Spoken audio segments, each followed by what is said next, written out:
asalaamualeykum Cheikh Bamba Dièye picc mi mu ngi lay dalal nga nekk ndaw ci pencum ndaw réew mi ana ban taxawaay nga fa amal askan wi. député dafa benn ci cër yu mag yi nekk ci réew mi benn bu njëkk bi dafa di cëru président de la république muy sañ-sañu dogal beneen bi muy cëru assemblée nationale muy topp jëf ji ak indi dogal yi nga xam ne moom moo war a organiser réew mi beneen bi di bërëbu attekaay yi benn bu si nekk nag dafa am solo lool ci réew mi. bi nga ma intéressé mooy député ndaw la boo xam ne dafa nekkal askan wi ci assemblée nationale ngir toppatool ko alal réew mi ngir toppatool ko gestion wu nguur gi et ci loolu nag cërub député dëgg-dëgg bu matee mooy fexe ba lépp loo xamee ni dafa ñuul ci taxawaayu gouvernement bi mu feeñal ko topp leen encadré leen ci ay gàndeeru ci ay critique ak ci ay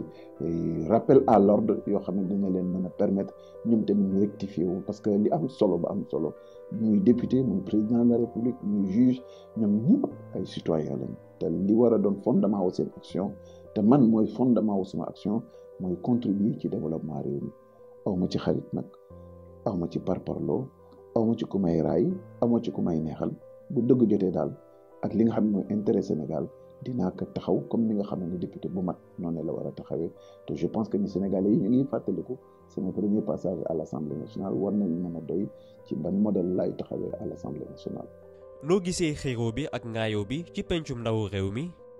peut-être mën na dem ba tax duñu mën a am jotu déglu la fa am solo ndax xëccoo ak politique ñoo ànd waaye xëccoo bu ñu organiser. waxante ak politique ñoo ànd mais waxante bu ñu organiser su fekkente ne ku nekk da ngay wax ay wax joo xamee ni tegoo ko fu dëgër day dem ba day def ñaari mbir benn bi wax ji kenn du ko mën a décrypter ba di ko xam di ko ràññee di ko teqale ñaareel ba aussi mën na indi découragement ci sénégalais yi te bu ñu seetee législature bi passé indi woon na découragement bu rëy ci sénégalais yi ndax dañ daawoon di fay ay nit yóbbu leen fenn pour ñu taxawal leen ñooñu dem di wax ay wax yoo xam ne intéressé wul benn sénégalais maanaam di saagante wala di waxante wax ñu ñaaw wala di défendre par tous les moyens défendre loo xam ne ñëpp xam nañ ni c'est pas défendable. war nit ñi surtout député bi war naa jàng libérer boppam. ngay nekk président de la république da nga war a pas sourd tout le temps calcul politique ou calcul politicien li nga war a def mooy de temps en temps bu ñu demee ba tànn jot ñu seet ay nit yoo xam ne capable nañu ndax xaayaan ko dégg séeréer pour nga doon député il faut nga mën a comprendre lan mooy articulation wu politique de développement yi lan mooy loi lan mooy njëriñu assemblée nationale ak lan mooy taxawaayu député boo seetee ni ñu def Khalifa Sall saaxee que nappaaja ay droit am dëggaate ko jàll kooku day wane ni benn nandite moo gën camion gaaka. nan la assemblée taxawoo Khalifa Sall mi fa nekk ndaw. surtout loolu heureusement que nga ni ndaw la fa loolu wane na déjà faiblesse suñu démocratie ak xare bu rëy bi ñu xare woon en 2012 ak fam ñu lam ñu jaraloon ñun ñëpp tey jii li ngay njëkk a jàng mooy benn waaye ngi boo xamee ni nekk na meeru Dakar benn yoon nekkat ko ñaari yoon ci diggante bi waroon ak gis-gis maanaam d'accord te la nguur gi man dafa taxawaay boo xamee ni bu ñu demee ay élection ku ciy bokk lay doon est-ce que loolu déli la war a doon ci réew mi mais malheureusement tey jii dafa mel ni loolu déli la tey Sénégal gi li gën a dangereux ci Sénégal mooy nga xëy suba rek ni bëgg naa remplacer Macky Sall bis boo ko tàmbalee rek musiba naaw laay tàmbali na ci yow c'est la réalité parce que tey jii bu desoon ci biir PS topp ci gannaaw Tanor ndax dina dem prison du fa mës a dem ñun ñëpp xam nañu du fa mës a dem mais nan ngay mën a fekkee koo xamee ni lii ñuy wax caisse d'avance te en réalité muy caisse politique ba muy am duggugul woon sax ci politique ndax caisse d'avance wala caisse politique bu mairie Dakar ba muy am au début des indépendances la woon waaw loo xam ne bañ koy def ak ña ko doon def bañ koy sos ñu ànd ceeg président de la république fi nekkoon ak ministre économie bi fi nekkoon ak premier ministre yi fi jaar yëpp moom duggagul woon ci politique. man xanaa nag sëñ bi lu ma la contre monsieur Ndour du ma la imputer responsabilité boo xamee ni avant ngay dugg politique ma nga fa woon ñu koy def mu légal nga dugg si biir politique ma nga fa ñu koy def muy légal nga dox a dox ba tàbbi ca maire Dakar ñett ña la jiitu yëpp nangu nañu ci kanamu sénégalais yëpp ni ma nga fa woon ñu ngi koy def te légaloon na tey nan la fi bëgg a araame song nañ ko en toute injustice yóbbu ko kaso ñaareel ba mu nekk tête de liste ma nga koo taxawu Sénégal ñu ne ko doo fi campagne alors que code électoral bi dafa ne képp koo xamee ni nangu nañu ni candidat nga dañ la war a bàyyi nga dem campagne te Mao Sémou Diouf loolu la defaloon Barthélémy Dias tax dëgg-dëgg nag bu dëgg dee dëgg benn yoon war na doon dëgg tout le temps yow ñu ngay kilifa diw mi am na immunité parlementaire ñu ne bàyyi ka nga ni de mos koo am ndax ba mu koy jàpp fekk ko woon mu doon député nga toog ba mu neex la bind sab lettre daal di ne nag léegi teggi leen ma immunité parlementaire loolu jombe la non nan la ñu mën a joxe crédit réew mi ñu bokk nan la ñu mën a construire Sénégal su fekkente ni noonu la leader yi di considéré wu amul benn yoon ci assemblée nationale foo xamee ni droit constitutionnel u Khalifa Sall respecté nañ ko ci bañal nañ ko immunité am gannaaw ñoom après bu ñu reconnaître ni am na immunité am bis ba ñuy dindi immunité am mayuñu ko mu teew pour défendre boppam mayuñu ko sax mu am possibilité participer ci commission ad hoc nga xam ne lii kenn xamul lu mu doon. Sénégal thérapie pour un pays blessé nga duppee téere bi nga bind loo ci jublu. li ma inspiré ñaari mbir la dañu nekk di ay ndaw politique di def opération de set setal di ko def ci suufu suñu benn kër mbokk kër ji yee ko ñu ne ko sawaay doo ñëw jàpp ci affaire bi mu ne non fay leen ma te ci buntu këram ak suufu fenêtre am lañ doon bale. ñaareel bi ma gën a inspiré mooy benn bu jour ma seetaan ci télé Sénégal benn góor wiiru ci benn miir di fa gaanuwaay pour ku ko xamul mooy pour di saw foofu caméra bi jël ko bàyyi ko ba mu pare mu ñëw ni ko waaw góor gi loo xam si ñi nga xamee ne dañuy toog ci benn mi taxaw di saw mu wax ci lu bon ak di wane dëggoog ak ay sanctions yoo xam ne moom mi kiy wax nekkul ci moom ma constaté que boole kaat politique bi nga xam ne ni day weex suba bula ngoon jaune guddi bu lëndëmee mu ñuul kukk bu yeewoo suba mu amaat beneen couleur ma dajale nag ni dëgg nag problème bi nag ñu am nag du problème bu politique problème société la ñu am parce que amaana mode alternance bu nekk def nañ ko fi te terewul chaque fois say si ak tappalekat yi dinañu amaat doole ci suñu kaw bu wëlbatiku ñu waat yóbbuwaat ñu fa nga xam ne moo leen bëgg ndax lépp luñ doon daw ci Macky Sall si Abdoulaye Wade ba tax ñu def alternance tey jii lu ko yées ñu ngi koy gis ci Macky Sall te dara waralu ko rek lu dul ñeenti mbir yi te ñeenti mbir yooyu bokk na ci tax mooy réfléchir ni Sénégal ñeenti feebar yi moo ko jàpp benn bi si njëkk mooy faillite des élites maanaam njiit lu matul ci wàllu diine na nga koy xamee moo di yonent bi sallallahu alayhi wa sallam dafa ne afdalu jihaad xawlalu adl inda sultaani jaayir mu ne fulla gi mat dëgg xare bi mat bi ñuy xaar ci kilifa mooy mu wax dëgg buur bu réer te bu fekkoonte ni sëriñ si Sénégal fekk nañu njiitu politique yi wala njiit bu mu mën a doon ci réew mi nga wàcc yoon ñu delloo si waat la ngir yàlla ak yaakaar gi nit ñi am si ñoom xëy na kon dinañu am fu ñu taxaw boo demee si ñuy jàng tubaab yi ñii dañ leen Sénégal dafa investir sur ñoom ba ñu doon ay professeur d'université wala ñu doon ay borom xam-xam yu mag boo leen laajee yéen du ngeen dugg ci politique ñu ne non man du ma ci wax ndax boo ci demee ñu saaga la wala boo ci demee ñu nanga la ñii daw nañu làqatu ci seen kër di déglu RFI ak ay rajo télé étrangère xamuñu dara lu xew ci réew mi te loolu fayitu élite yi la te réew bu manqué njiit fan la jëm moo tax sénégalais yi naan njabootu kanaara xale yee jiitu mag yi tal sa gannaaw te wolof nee na rang bi doxul ñu ne ko lu tax mu ne gumbaak jiite lafañ topp ci gannaaw man nag wolof jéey dafa ne bu gumbaak lafañ muusoon dinañu fekk njàccaar maanaam ko am ñaari bëtam ñu bàyyi ko mu jiite leen ndax su fekkee bëgg nañu yegg foo ñu jëm te seeni mbokk jëriñoo leen donc muy premier problème la faillite des élites ñaareelu problème bi tappale yi ñuy teg ci kaw sénégalais yi depuis indépendance di nax nit ñi di leen dig li ñu dul def dafa dem ba nga xam ne dafa dem ba influencer sénégalais yi ba sénégalais yu bari dugg nañu ci système boobu nekk di nax politiciens yi di leen nax mu indi nag une indifférence généralisée des acteurs de la vie citoyenne ci li nga xam ne mooy fee yi intéressé réew mi ndax ñu ngi sàcc alal réew mi seen yoon nekku ci pourvu simplement que ñu mosal leen ci ndax li ñuy def dëgg la am du yoon seen yoon nekku ci comme ñoom ñu nga toog fa ñu toog di mos la ñuy mos rek intéressé tu leen boo leen waxee ñu ne ñoom ñëpp a yem te bu ngoon jotee politiciens yeeg tappalekat yeeg clients yeeg sénégalais yëpp ay dëgg si biir kër yi amul benn xajjale lépp loo xool ci politicien ba nii la mel ne la wir ni yow citoyen bi tamit noonu nga mel ndax kër yi ñooy defar politiciens yi ñetteelu problème bi ñu am mooy li nga xamee ni mooy la cupidité des hommes politiques maanaam bëgg ak uppi bi nga xamee ni politiciens yi am nañu ndax buñ la sàccee ba nga defee ni géejal nañu buñ la wëlbati ko gis la ak ñaari dërëm du ñu noppalu ndaree sàcc ñu sa ñaari dërëm yooyu te ku mel noonu mooy moo li wolof li tubaab naan un puits sans fond la waaw donc moom la wolof naan petit bateau grand cale da ngay dugal ba yowmal xiyam du ko mën a fasal donc loolu aussi mooy problème bi ñu am quatrième problème bi mooy la lâcheté des situationnistes et des transhumants ñooñu ñoo àndoon ak Senghor ba mu daanu boo leen xoolee tey ji ñoo wëlbati ko ànd ak Ablaye Wade ba mu daanu di ko jey ba mu jàpp lu mu warta jàpp ànd ak ñoom daanu bi mu daanoo ñu daw tey ji ñoom nguur faan Macky Sall commencé di ko jey ba reddition des comptes ba mu doon wax nekkatu ci traque des biens mal acquis traquetul dara li muy traqué mooy ay opposants am gestion sobre et vertueuse gestion sobreul vertueuse ndax fu xaalis nekk naka mbir gën a jafe gën a cher gën a diis ci ndodd Sénégalais yi fa lay dem jël indi na leen building administratif boo xamee ni 17 milliards leen waxoon tey jii jéggi na 30 milliards yi di dem te nangu ko wax Sénégalais yi lu tax mu mel noonu wëlbati ko noonu indi nañu centre Abdou Diouf boo xamee ni dafa dem sa ndànd fooy def ko fa fii léegi ñuy am développement ba nit ñi di dëkki foofu centre boobu benn yoon lay am conférence ci at bi wala ñaari yoon critiqué naa leen ne amu leen hôtel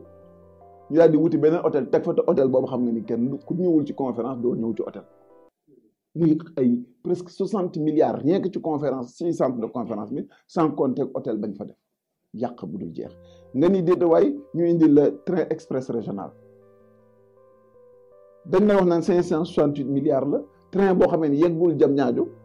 yeggul aéroport ba de train bi yeggul aéroport bi léegi yegg na ci 800 milliards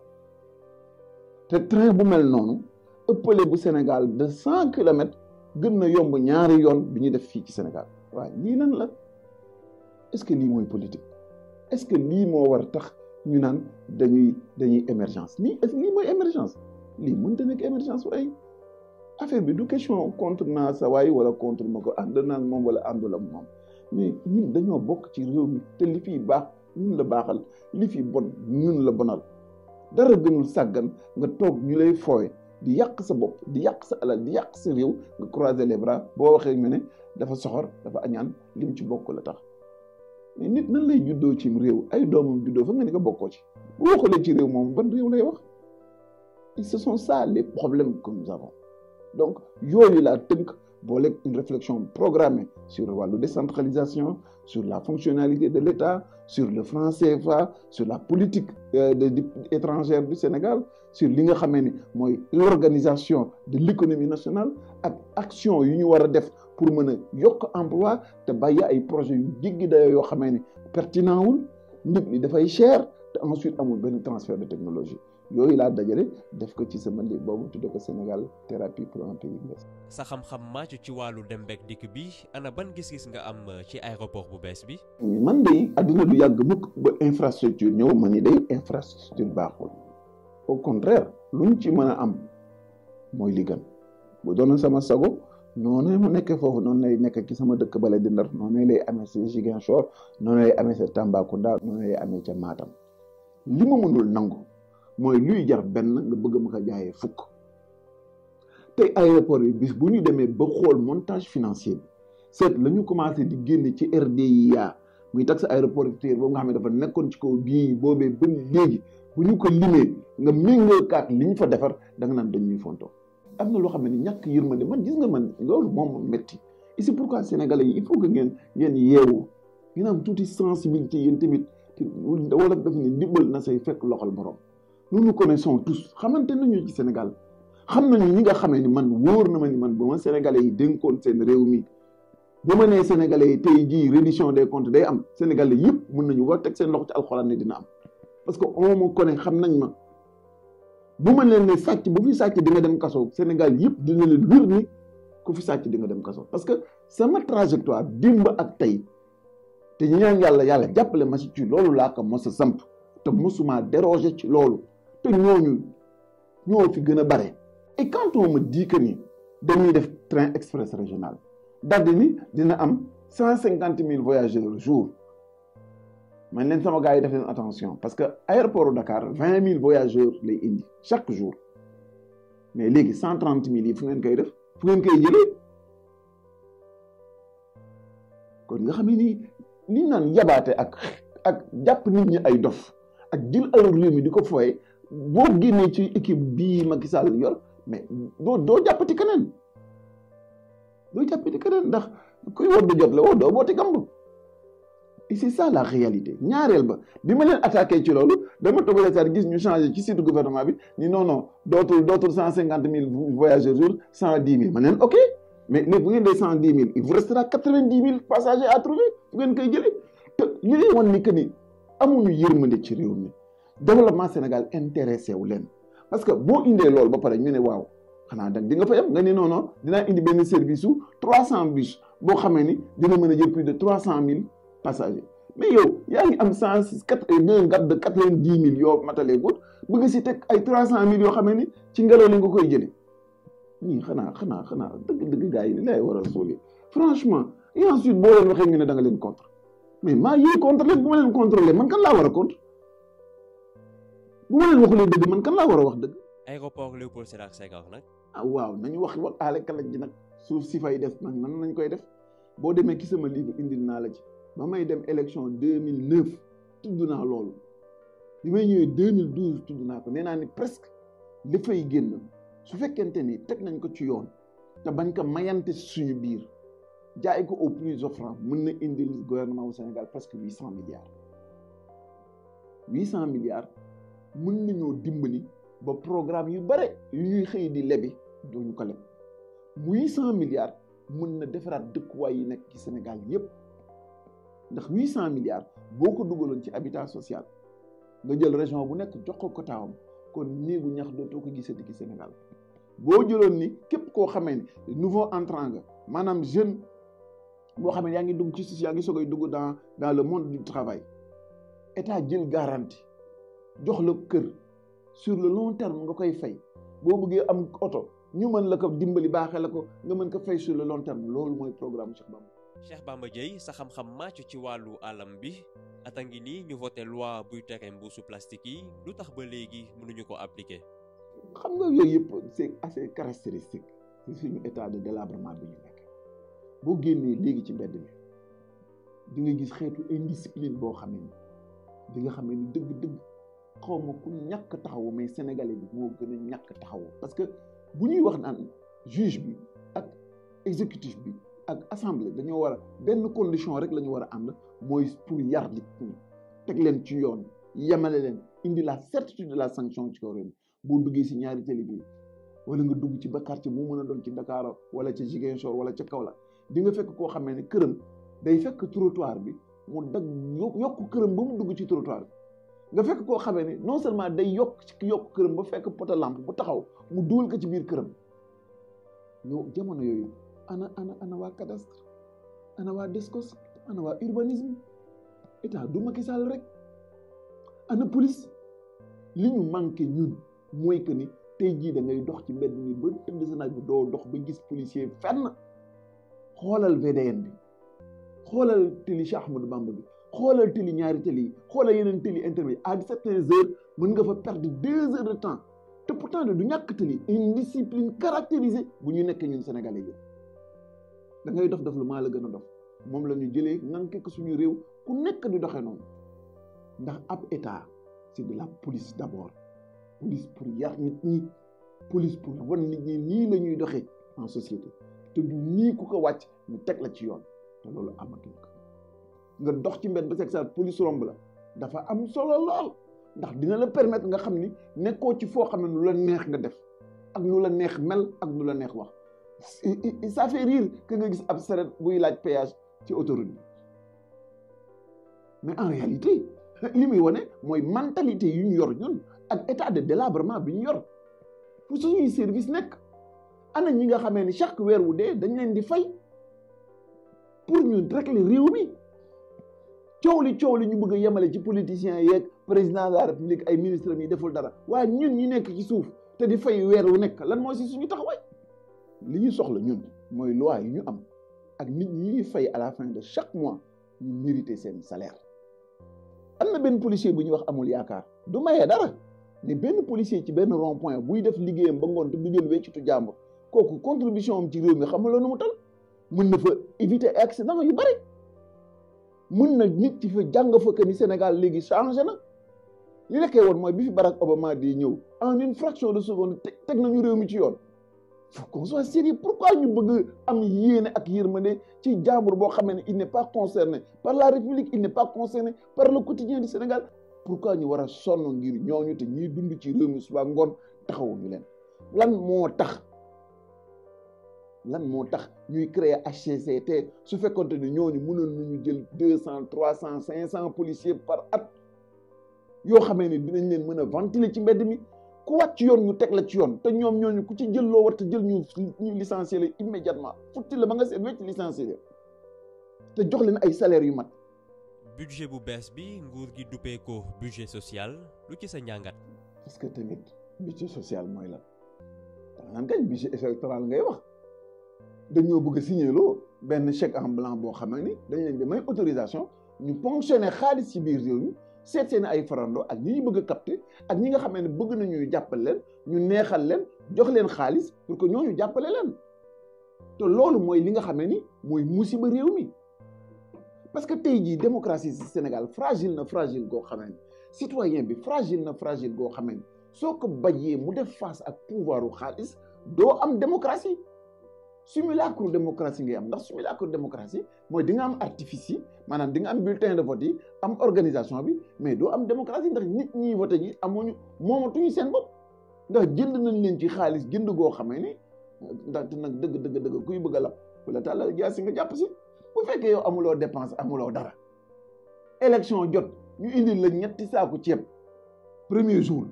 3 jours après ñu indil la 20 litres d'huile ngay dem ba bisu élection ba bis ba ngay xëy suba ñu xëyee la ak 50 000 francs dëgg man ak yéen ak samay morom kenn ku ci jàppee noonu nga wotee leen parce que nit ñi xamuñu ni alal jooju alal ñu sàcc la dañuy defee ni ab jaay yàlla bu baax la bu yëwoon lool riche lool ñoo leen séddale xaalis bi la parce que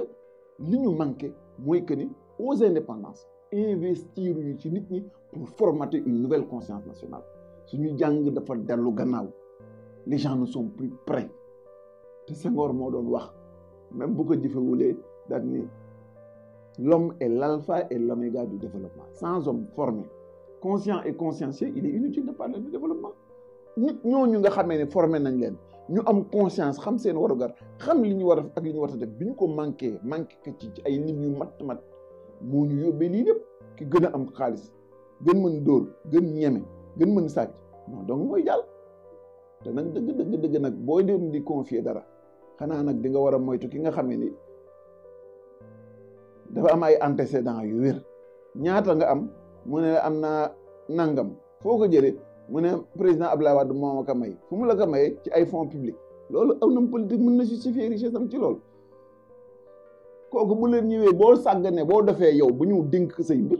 boo ëllëgee bu la saaxee tamit bu jooy fenn ndax c'est aussi coupable que lui te Sénégal gi on doit se poser cette question bi tontu yi dañ ko war a laajante suñu biir entre ki nga xamee ni am na fulla yi sàcc alal réew mi ak ki koy seetaan. Cheikh Bamba Dièye njiitu FSD/BJ Front pour le socialisme et la démocratie Benno Jubal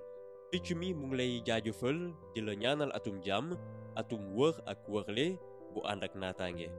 xanaa sant yàlla d'abord réitérer waat samay vœux à l'endroit de tous les Sénégalais ñaan yàlla mi dara tawul mu defal ñu jàmm ak salaam defal ñu atum naataange ak xewal ak ñu yaatu mais ma xam ne rek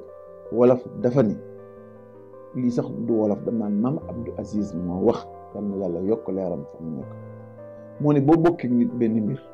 mu jóg di ko yàq fulla ga mu am pour yàq ka amal fulla gu toll noonu pour gàllankoor ka ndax lii yàqu bu yàqoo bu yàqul yow kot yow ak say mbokk ak say doom say am di jàmm ak say dëkkaale maanaam réew mi yëpp lay yàqul